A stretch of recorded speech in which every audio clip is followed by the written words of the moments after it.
Bonjour, bonjour. Aujourd'hui, nous allons parler d'un autre sujet vraiment important et pertinent.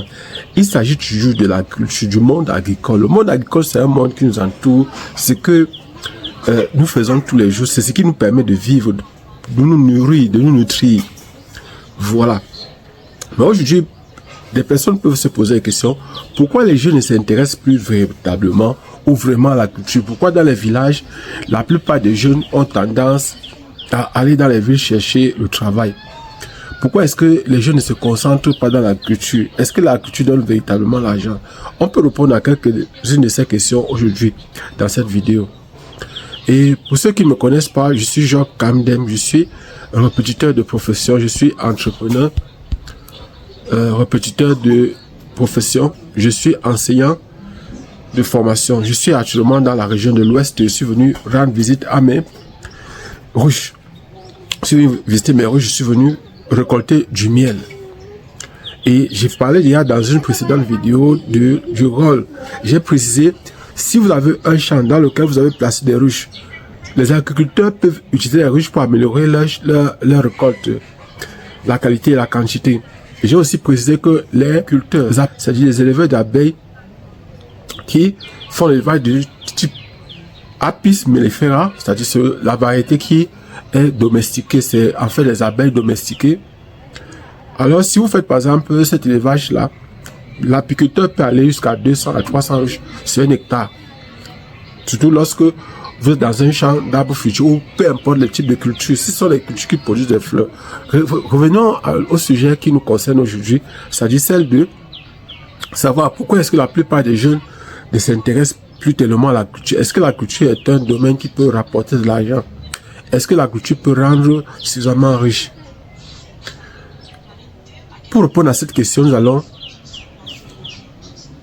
utiliser nous avons deux hypothèses. La première hypothèse, c'est que pour s'engager véritablement en agriculture et s'en sortir, il faut les moyens financiers, les moyens matériels, les moyens intellectuels, les moyens psychologiques, les moyens spirituels. Voilà les bases qu'il faut aujourd'hui pour pouvoir se lancer véritablement dans l'entrepreneuriat agricole. C'est-à-dire, il ne s'agit pas de se lever un matin, de penser qu'on va prendre la machette et qu'on va aller défricher facilement et qu'on va s'en sortir. Non. C'est la raison pour laquelle la plupart des jeunes aujourd'hui sont derrière les mototaxis. Mototaxi, c'est une voie facile. C'est une voie, par exemple, qui permet aux jeunes de s'en sortir au jour le jour. Ces mototaxis peuvent être un moyen pour avoir le capital qui peut permettre à ces jeunes-là de pouvoir se développer, de pouvoir développer leur business, de pouvoir développer leur entreprise. Parce que pour vous dire la vérité, il n'est pas facile et aisé de faire dans l'agriculture. L'agriculture dépend énormément, ça dépend. L'agriculture demande énormément de moyens financiers, de moyens matériels, de moyens intellectuels, de moyens psychologiques et de moyens spirituels. Énormément. J'avais me posé la question, celle de savoir comment se fait-il que vous parlez. Il faut se former. Pour faire l'agriculture, il faut se former. On ne se lève pas matin parce que peut-être on partait au champ avec ses parents. Aujourd'hui, par exemple, et quand on pense que comme on partait au champ avec ses parents, on va aussi aller faire le champ de la même façon. Franchement, vous n'allez rien gagner parce que nos parents ne gagnent absolument rien. Actuellement, ici dans la région de l'Ouest, et lorsque vous voyez peut-être le haricot qu'on vend au marché, lorsque vous voyez un sac de haricots, parfois c'est un haricot qui a été cultivé peut-être par 10 à 15 personnes. C'est-à-dire chaque personne vient vendre un seau de 5 litres, un seau de 10 litres, un seau de 20 litres, un seau de 15 litres de haricots. Et c'est l'ensemble de tout ça qui va faire le sac de haricots. Le sac qui va contenir peut-être 8 seaux de haricots au total. Donc, vous devez savoir une chose, c'est que l'agriculture aujourd'hui, ce n'est plus l'agriculture archaïque. Cela ne veut pas dire que il faut absolument avoir peut-être des machines, absolument avoir beaucoup de moyens. Non, non, non, pas tellement. L'une des premières choses qu'il faut faire avant de se lancer dans l'agriculture, c'est de s'asseoir et de penser grand. De penser grand. Quand je dis penser grand, ce n'est pas penser en termes de milliards. Ce n'est pas penser en termes de millions, de centaines de millions, de dizaines de millions. Non. C'est de se dire, actuellement, peut-être je n'ai pas grand-chose. Mais il faudra que peut-être dans 5 ans, que je sois à tel niveau. Il faudra que dans 10 ans, je sois à tel niveau. Voilà, par exemple, penser grand. Il faut commencer petit. C'est-à-dire commencer avec le peu de moyens qu'on dispose à l'heure actuelle. Il ne s'agit pas d'attendre à avoir des très gros moyens, d'attendre à avoir des millions pour pouvoir se lancer. Non. Il s'agit de commencer avec le petit peu qu'on a. Comment? Il faut s'organiser, c'est dire, je peux par exemple commencer avec la moto-taxi, je peux entrer dans les cotisations, je peux épargner chaque jour, faire les efforts d'épargner chaque jour. Je peux me dire, si je fais la moto-taxi peut-être pendant 2 ans, et que chaque jour, je réussis à avoir peut-être de l'argent, si chaque jour je peux réussir peut-être à travailler. Donc franchement, comme je disais tout à l'heure, il faut penser grand et commencer petit. Il est difficile pour un jeune de s'en sortir, véritablement difficile. À l'est où je suis, où je fais les champs, par exemple, j'ai vu des jeunes qui sont très bien organisés, ils font les cotisations des champs. Je vous explique un peu ce que j'ai vu selon ce qu'ils appellent cotisation des champs. Peut-être que je ne vous ai pas encore parlé de ça lorsque, je ne vous parlais pas de ça lorsque j'étais dans la région de l'Est tout récemment. Eux, ils font comment? C'est-à-dire, c'est un groupe de 4 jeunes. Et j'ai décidé dernièrement, je me suis dit, il faut que j'aide ces jeunes-ci à créer peut-être un GIP. Parce que ces jeunes-là, normalement, méritent le financement de l'État, du gouvernement, c'est-à-dire le financement venant parfois du ministère de la Culture, ou le financement venant, par exemple, des aides que l'État accorde constamment aux entreprises, aux entrepreneurs, aux entrepreneurs agricoles particulièrement, en ce qui concerne beaucoup plus la culture. Pourquoi? Parce que ce sont des jeunes qui s'associent. J'ai vu la qualité des régimes de plantains qui sortaient du champ de ces jeunes. J'ai vu les sacs de macabo qui provenaient des champs de ces jeunes. J'ai vu comment ils faisaient leur cotisation. C'est-à-dire ils sont 4. Cette semaine-ci, c'est dans le champ de tel. Ils savent qu'ils vont aller défricher au total peut-être demi-hectare. Entre les 4, chacun aura demi-hectare. Mais ils prennent 1 mois. Chaque semaine, ils partent dans le champ d'une personne, ils défrichent, ils s'arrangent, ils brûlent, ils font tout. Ils partent le mois prochain dans le champ de l'autre, la semaine prochaine dans le champ de l'autre, ainsi de suite, ainsi de suite. C'est comme ça que ces 4 jeunes-là ont réussi à faire par exemple demi-hectare de plantain. Mais le problème, c'est qu'ils utilisent encore la méthode. C'est pour ça que j'ai parlé de la formation qui est vraiment importante et indispensable. Eux, ils mettent par exemple, ils sont encore dans le système de 1200 rejetons par hectare. C'est-à-dire, sur un demi-hectare, ils vont mettre seulement 600 rejetons. Et ils sont convaincus que c'est beaucoup. Or, en fait, vous voyez que si par exemple, il y avait une véritable formation, ils devaient être capables de mettre sur un demi-hectare au moins 2400 rejetons. Je précise bien de 2400 parce que nous, sur un hectare, on met 4800 rejetons sur un hectare.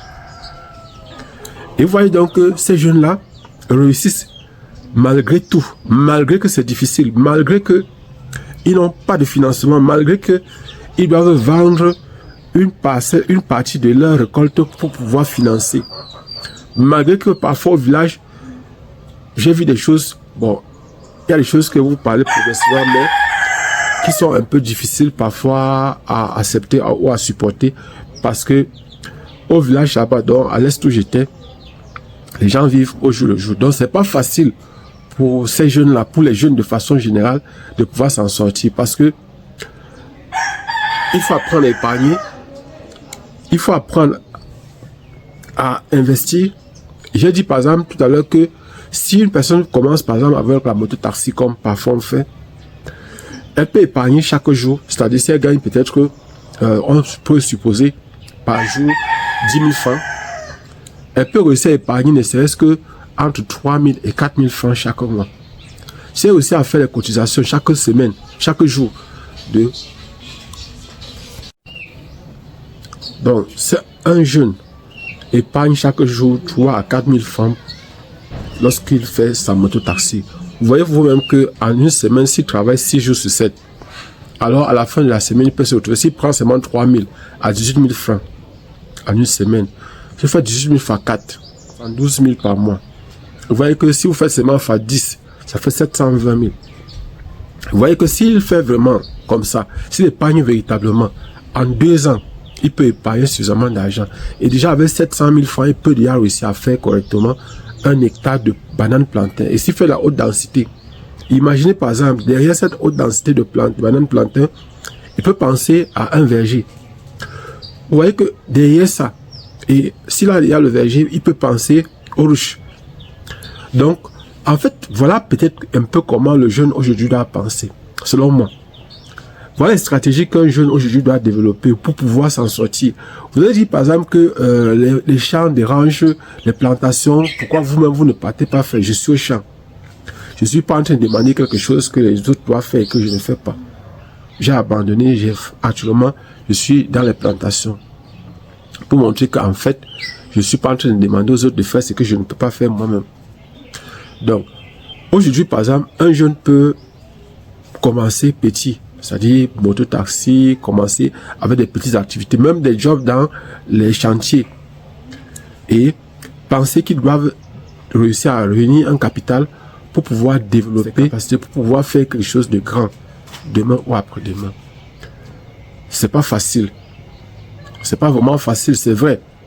Parce que travailler au champ, c'est pas facile. Mais imaginez un instant qu'après avoir commencé comme ça, vous développez votre verger. Vous avez mis peut-être, supposons, la haute densité. La haute densité, chez moi, on peut aller jusqu'à 800 pieds d'avocatier sur un hectare. Et par exemple, si vous voulez mettre les orangers, on commence toujours autour de 800 sur un hectare. Point de vue. Vous êtes à 800 pieds à l'hectare. Après 3 ans, et il y a les avocats, il y a par exemple, que ce soit les orangers, que ce soit par exemple les avocatiers ou les mandariniers ou encore tout autre système d'arbres fruitiers. Il y a des possibilités que si vous avez développé des capacités, lorsqu'on parle, ça c'est la théorie, parce qu'en pratique, il vous faut aussi apprendre à négocier avec les clients, apprendre à chercher, à vendre de produits. Il y a un tas de compétences qu'il vous faut avoir avant même parfois de vous lancer. Vous allez voir par exemple que dans 5, 6, 7 ans, vous serez détenteur peut-être de 2, 3 hectares. Imaginez seulement que vous serez de 3 hectares d'arbres fruitiers et que sur un hectare, vous êtes à peut-être 800. Prenons les orangers. C'est à 800 orangers. Et si vous avez les orangers qui produisent par exemple 2 fois l'an ou 3 fois l'an, prenons le cas d'un oranger qui produit 1 fois l'an seulement. Et que par exemple par oranger, vous pouvez réussir à avoir 2 sacs. Vous êtes à 800, ça veut dire 1600. Si on prend le cas d'un hectare, vous vendez par exemple peut-être à 30 000 le sac. C'est pas le prix. Le prix c'est 40, 50 000 le sac d'orange. Vous êtes à 30 000 le sac. Vous voyez, on est à 1600 pieds. C'est-à-dire vous êtes à 45 millions sur un hectare. Alors, 45 millions sur le salaire d'un professeur de lycée pendant combien d'années? Vous devez comprendre aujourd'hui qu'il faut réfléchir sur comment, par exemple, avoir de l'argent de façon perpétuelle. N'ayez pas peur de gagner de l'argent. Vous pouvez travailler votre argent sans être cupide. Je vous ai dit dans plusieurs de mes vidéos, de mes précédentes vidéos, qu'il ne faut pas se concentrer sur les jeux au hasard. Les jeux au hasard ne peuvent pas vous permettre de gagner de l'argent. Ça ne peut pas vous permettre d'être riche. Vous devez penser grand et commencer petit. Je vous ai parlé, par exemple, dans ces 3 hectares, vous pouvez aller jusqu'à 600 ruches. Et ces 600 ruches, imaginez un peu que si vous avez 3 productions par an, en ce qui concerne les arbres fruitiers, en ce qui concerne, par exemple, vous pouvez aller concentrer, par exemple, vos ruches. Il faut savoir que les ruches peuvent être déplacées. Donc, pendant les périodes, par exemple, où il n'y a plus les fleurs, vous pouvez, par exemple, déplacer vos ruches pour permettre aux oranges de pouvoir progresser, pour faire en sorte que les abeilles ne puissent pas piquer, par exemple, ceux qui vont récolter. Donc, il ne faut pas penser que peut-être quand on va mettre les abeilles dans les plantations, dans le verger, les abeilles vont constamment piquer les gens. Je vous ai dit, lorsqu'on travaille dans un champ où il y a les abeilles, il faut travailler le matin. Sur les parcelles où il y a les abeilles, les ruches, il faut travailler de préférence le grand matin, avant que le soleil ne sorte, avant que le soleil ne soit rude. C'est-à-dire avant 10 heures. Et, ou bien encore, travailler le soir, après 16 heures. Parce que le soleil est souvent rude. Entre 12h et 14h ou 15h. Il faut éviter de passer, même de bousculer même les ruches ou de faire des mouvements brusques sur les endroits où il y a les ruches d'abeilles. Je vois qu'on a beaucoup de choses à se partager. Aujourd'hui, par exemple, si les jeunes, si vous voulez, par exemple, ce n'est pas gratuit, le travail que j'aurai à faire avec vous. Il y a des personnes qui m'ont contacté pour pouvoir les aider à construire les ruches. Il y a des personnes qui m'ont contacté pour pouvoir les aider à faire de la haute densité en ce qui concerne soit les vergers. Vous avez dit c'est 800. C'est 800. Et dans votre verger, les plants doivent pas être serrés. C'est-à-dire, il faut que le soleil arrive au sol. Le soleil doit arriver au sol. Il précise bien le soleil. Que ce soit dans votre champ de plantain, dans vos plantations, le soleil doit arriver au sol. Je ne suis pas en train de parler d'un système qui a un couvert qui fait en sorte que le soleil ne touche pas le sol. Non. Abonnez-vous et partagez le maximum possible cette vidéo. On se voit prochainement, Inch'Allah. Mais pour ceux qui font les prépas concours, je voudrais préciser que pour le moment, vous allez nous excuser, nous sommes encore en train de peaufiner correctement pour les plans pour commencer. On vous a dit, inscrivez-vous. L'inscription, c'est 5 000 francs pour ceux du niveau baccalauréat. Pour ceux qui font les concours niveau baccalauréat, c'est 20 000 francs par mois et vous devez avancer au minimum 2 mois. Et on précise aussi que pour ceux qui font les concours niveau Bac plus 2 ou Bac plus 3, c'est-à-dire qui entrent en 3e année ou en 4e année dans les écoles de formation polytechnique et d'autres écoles, sachez que c'est 30 000 francs par mois, vous devez avancer au moins 2 mois. Il y a des personnes qui nous ont dit que nous sommes chers. Mais je voudrais préciser que nous ne sommes pas chers, même un peu. Parce que vous devez savoir une chose, c'est que, regardez, notre souhait, notre envie, c'est de vous aider. Et vous devez savoir que pour avoir les compétences ou les niveaux, nous ne sommes pas nombreux à faire le travail qu'on fait. Notre souhait, c'est que vous puissiez travailler et réussir. Et vous devez savoir qu'on ne veut même pas beaucoup de personnes. On veut peu de personnes avec lesquelles on va travailler. Et je voulais préciser aussi qu'on travaille uniquement sur WhatsApp et sur Zoom. Nous ne travaillons pas en présentiel.